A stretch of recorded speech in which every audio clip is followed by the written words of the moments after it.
Hey, friends, and welcome back to the Energized Hairdresser Podcast. I'm your host, Ashley Jo Gilling, your hairdresser hype girl, helping you with your life be behind the chair and beyond the chair. Here we talk about things that actually fuel your energy from what you eat, how you think, and how you show up in your workday. So grab your coffee, protein shake, or water, and let's get into it.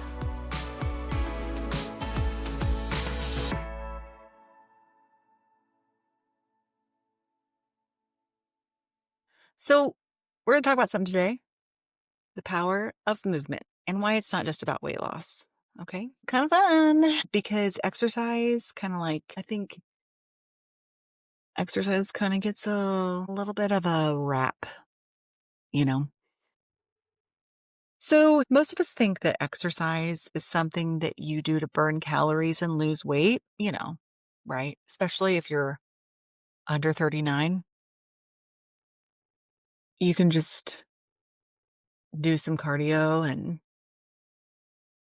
cut out some calories and whatever. But after that, you're kind of, oh, it gets a little harder. But what if movement has absolutely nothing to do with shrinking your body and everything to do with expanding your energy, your confidence, and your life? Okay. So today we're going to talk about why movement is one of the most underrated tools for regulating your emotions and supporting your nervous system, boosting your energy, and helping you show up behind the chair the way you want to. Okay. So movement, I'm going to just make it general, where we're talking about taking a walk, stretching, yoga. Maybe you play tennis. Maybe you like to dance. Maybe you strength train. I personally have learned how to strength train this year. I'm over 40, and that's important to defend against the osteoporosis. I also really like how my body is changing because I am strength training, which is very new for me. Okay, it's a new concept.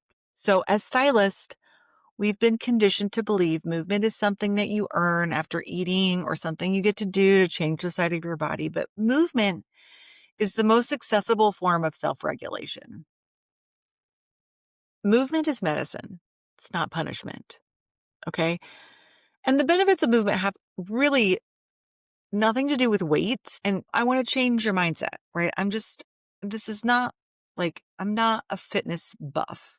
I don't know if I have any desire to show off a six pack, but I do enjoy how I feel after I get a good workout session in. So movement is medicine. It's not punishment. And the benefits that it has overall has nothing to do with weight loss. Okay. It calms your nervous system. It improves emotional resilience. It improves your posture and decreases pain from standing. It supports your blood sugar balance. Movement is one of the secret things that will steady your blood sugar. If you hit it too hard that day, a quick walk around your building, or maybe you had pasta for lunch and you're like, oh my gosh, I'm crashing. That, movement can help you steady your blood sugar. Okay. It's going to boost your creativity. It's going to boost your mental clarity. It's going to improve your sleep. It's going to help you keep from feeling drained after your clients. So when I talk about movement, I want you to put this in a category that feels completely achievable for you because we got to start somewhere. When I took my health into my own hands this year, I could not walk down my driveway to my mailbox. That's really sad. I was never one to really embrace a fitnessy lifestyle. I was told when I was younger that I wasn't coordinated or I wasn't good at it. Even though I'm tall and I am a badass, I say that with, humble confidence, but I was a single mom. I had twins. Hello. But I just never took on the identity of someone that was good at athletics, which is really quite sad. But when I'm talking about movement, I want you to think about things that you enjoy. Maybe it's literally taking a walk. Maybe it's riding your bike. Maybe you live in a climate where you can be active all year long, like I do not, although I am walking through the elements. Now I'm walking 2 miles about 4 days a week. And how I got started, we'll talk about that. Okay. So stylists need movement more than most people. Okay. And I really want to create a stylist specific workout. We spend hours in a static position, or especially like when we're foiling, like we're tense, our hips are locked, our shoulders are rounded, our core, like maybe your core's engaged, maybe it's not, like in my late 20s, I got really into yoga. Kind of. I mean, my history was like 2 weeks on, 2 weeks off, 2 weeks on, 2 weeks off. And if you could relate to that, you get it. But now I'm like, this is who I am. And I got to do things even though I don't want to. But my shoulder, I mean, I'm on camera here, but like I was starting to get like a hunchback because I would have my shoulders up here and then my pelvis was like tilted up. Um, Does that make sense? I don't know, or I was standing in very awful position, right? So movement can really break that stiffness cycle up, and it can prevent stylus specific pain like low back, knees, wrists, shoulders. Um, your body's a tool, and movement is going to keep your tools sharp. Um, I know that blow drying has to be more strenuous than what we think it is. But like when you're blowing out someone's hair that's got a lot of it and it's like that wavy curly and it's like an S curly in the back, not like spirally curly, but like S curly, but like straight in the front. You're blow drying that takes some time. I like to do a good 2014 blowout here. So your body is a tool. We got to keep it moving. And it's so easy to stop moving. It's hard to fit it in. Oh, I got to get to the gym early. But I'm going to encourage you to begin very small, right? Movement's going to boost your energy. So you're not going to be grabbing for more coffee, more sugar to get through your day. It's going to keep you strong. I find myself pushing. I push myself a little bit more each time I like lift weights because it's a mental game. When you were told young that you're not athletic and now you're doing athlete things, like that sticks with you, right? I'll show them. So that first stretch when you get out of bed, that's, like I get out of bed, I take a deep breath, and then I drink some water, right? Moving around is good. And like, there's a lot of research out there that's like what's it called? Like non-thermogenic daily activity of just by walking around, we do have a very good mark in our direction because we get to stand. They say right now sitting is the new smoking. At least we're not at a desk all day. We do spend our days standing, but we do have to support that. So you need to support your shoulder mobility. It saves from working. It saves you pain. Like there's movement helps with like lymphatic flow and circulation. Like one of the rabbit holes I want to go down, but I don't want to go down is all of the chemicals that we are inhaling. I've been at this since 2000. I started beauty school. The amount of chemicals that I have inhaled, I probably don't want to know. But that can't not affect our lives. So we need to get that lymphatic drainage. You need to get circulation. You need to get that stuff out of your body, right? So you can have more energy. So what I did when I began, like I just said, in April, I said, okay, I am losing 40 pounds this year. Okay. Now I am like halfway to that goal of 40 pounds. And by say this year, I mean, I don't mean 2025. Like I got really serious about it in April. So I'm gonna give myself until next April. But like I and it wasn't even just like losing weight. It was I want to be that person. I want to be that person who enjoys some beautiful basmati rice with, in bone broth with some broccoli and some chicken. And I have made that meal and I do enjoy it. But I also want to be that person that moves. I found myself with Graves' disease. Like, I couldn't even walk up my stairs. Like, for me to walk up my stairs and tuck my kids in at night, I hurt so bad. He was awful. And then, like, if you see me, I have a giant eyeball because I also got thyroid eye disease on top of Graves' disease. So that's when your eyes start bulging out of your head. Like, this eye is more bulgy than this eye. And then I had to do this treatment that didn't work. I mean, it worked on one eye, but not the other. So now I just look weird. And I am self-conscious about it, but I'm doing it anyway. But like that medication, it took like 6 months and oh my gosh, it hurt my body so bad. But so of course I wasn't working out. So when I decided to start working out, my coach was like, so how much are you like, what are you doing? And I'm like, nothing. Like, how long are you walking? Like, I mean, I literally do nothing. So step one is to learn how to get movement into your day.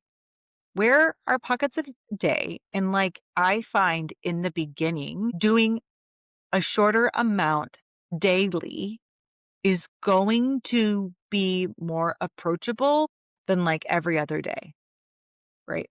That's for me because I'm going to forget about it. And then 3 or 4 days are going to go by. And I'm like, and then go on.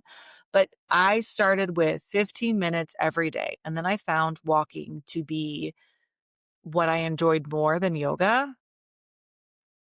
Because, like, I'm not gonna go to a class, like, I live in the country, so then I mean, that was April that I started doing that, and then wasn't until June, July, I think I started strength training around there. So it took a while to kinda build, um, and yeah. So that's how I got started in movement because I wanna approach this as, like, an achievable thing for anyone. So, what I noticed is when I started moving, like, I was able to process my emotions differently. I was able to spend some precious time by myself. Like, not only am I working behind the chair and I'm cultivating a coaching business, but I also homeschool my children. So I kinda like a little bit of time to myself, and I don't really get it, but that's fine, so it's like I was able to, like, learn and, okay, this is some time for me to, like, fill my own cup. When you're moving out consistently, you're balancing your blood sugar, right? So that kind of really helped my end of day or, like, the binging episodes, okay? So you can learn how, like, it's gonna kind of complete the stress cycle. You know how, like, when you see like, stress can stay in our body, but what I have found, movement kind of, like, releases that stress, and the best I can think about it is, like, if you're driving or that, like, panicky feeling, and then you see something and you're kinda, like, jazzed afterwards, like, a deer might run out in front of you, which I don't know if that's relatable to everyone, but in the Midwest, we're peak deer season, and then you're just kinda, like, rattled for a little while.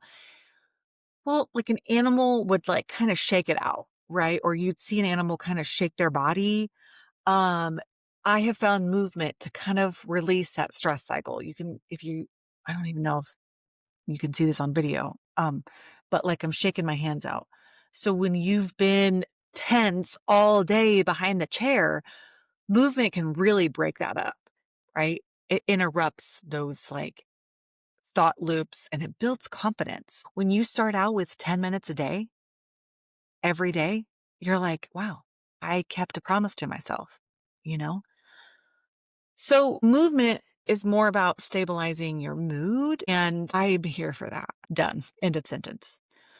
So the real goal is consistency. I mean, this is not a fitness podcast, but fitness is very much a part of what I'm teaching. I want to teach approachable health and wellness and fitness fits into that, unfortunately. And fitness, I think, is on a spectrum. Like, what are we doing to move your body? What are you doing to like bl- get your blood flowing?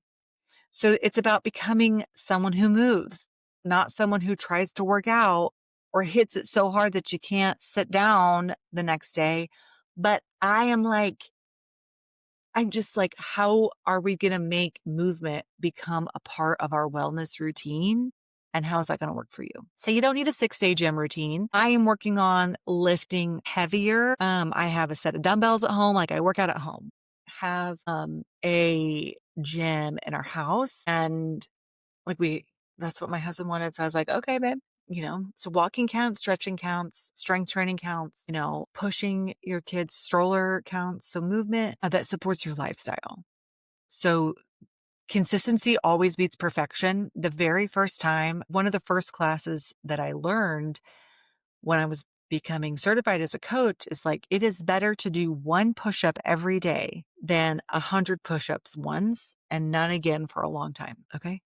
Like, let that sink in. It's better to do one push up a day consistently than 100 push ups once and never again. You're going to become more of a disciple to yourself. You're going to discipline the person and be the person that you want to become. So, okay. Um, so how we can fit this in, how movement can fit into your daily work is, while you're mixing color, you're standing there, like you roll your shoulders around, stretch out, stretch your upper arms, like your back, so you can kind of get some tension. Pull those shoulders blades down because they're like tensed up. You can do a walk while your color processes. Like if you work in a city or a town, like be like, hey, Becky, you got 45 minutes here. I'm going to go take a walk real quick because I need to move my body. Like, or just tell the receptionist or something. Like you can do all kinds of things. You could do a 15-minute like evening strength routine at home. You could go on a hike with your kids or you could go on a walk with your kids.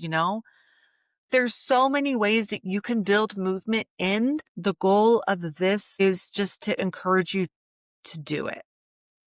The best way to change your physical health is to start moving. And is, that's where support comes into play. But I used to think movement was really only for weight loss, or I had to hit the gym so hard that I couldn't walk the next day. Man, how many times I did that 21-day fix? Oof. You know what I'm talking about. Right now, and of course, the research shows right now, like lifting is more beneficial than cardio, but you find your thing and you do it. So, but what really changed me was working on my mindset, and I worked with my mindset coach. And when I kind of learned that I was told at a young age I wasn't an athlete. So now I'm changing instead of saying I'm not becoming an athlete, I'm working when I learned at a young age that people are like, you're just not very athletic. I really took that I took that to heart. So I am now changing my mindset to I'm becoming an athlete. So much to the point in this like fall, I did like a ranch fit competition and I was like, well, sign me up for that. I'm doing another one.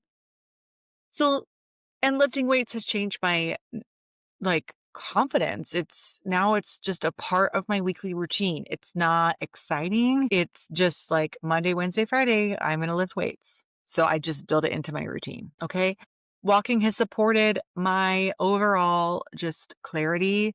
It's helped me get outside more. It's helped me get some fresh air. It's helped me get some vitamin D. It's helped regulate my nervous system. So when you are looking at your life, if you're just not feeling good, if you feel stuck, let's move.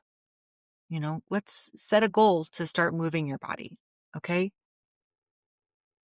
So what's one tiny movement that you could add to your life this week? I know, it's the holiday season. I know we got so many things going on, Well, where could you move instead of scroll? Or maybe you pair your scrolling with your treadmill. Maybe you say, you know what? I'm just going to do this even though I had a shampoo day today. That's me. I shampooed my hair today, but I'm going to work out. Like it's Friday. I'm going to work out. So what movement could you do to make your body feel cared for? You could also like stack your habits to where I'm only going to scroll while I'm walking on my treadmill. Okay, so pick one, walk, stretch, lift, do something, commit to 10 minutes a day, every day, and just notice how your body changes. Notice how you feel. Notice what it does to your overall physique, because it's one thing to want to lose weight, especially like if we're doing a GLP-1, which I mean, a lot of people are. You have to incorporate movement. You have to. Otherwise, and I know from experience, as soon as you're done with it, you're going to gain it all back. You got to like incorporate that because we're changing our lifestyle. And I think a GLP-1 can be a tool, but coming from someone who's used the tool, used it not helpful and then helpful, like you've got to change your life.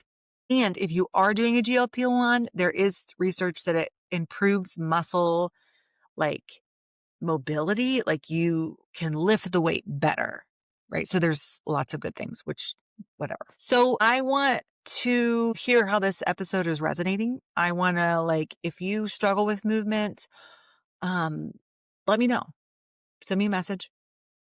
I'm here to support you. I'm here to support how this is going to feel in your life. If you're ready to start simple, like a doable routine that fuels your day behind the chair, come hang out with us at the Energized Hairdresser Collective. It's it's my group on Facebook. So we can encourage each other. And I hope this is helpful. So, comment, share this with one of your stylist friends, and let's kind of stop, I don't know, let's start taking care of our bodies and move. We can do it. We can do it together. So that's it for today, and I'll see you on the next one.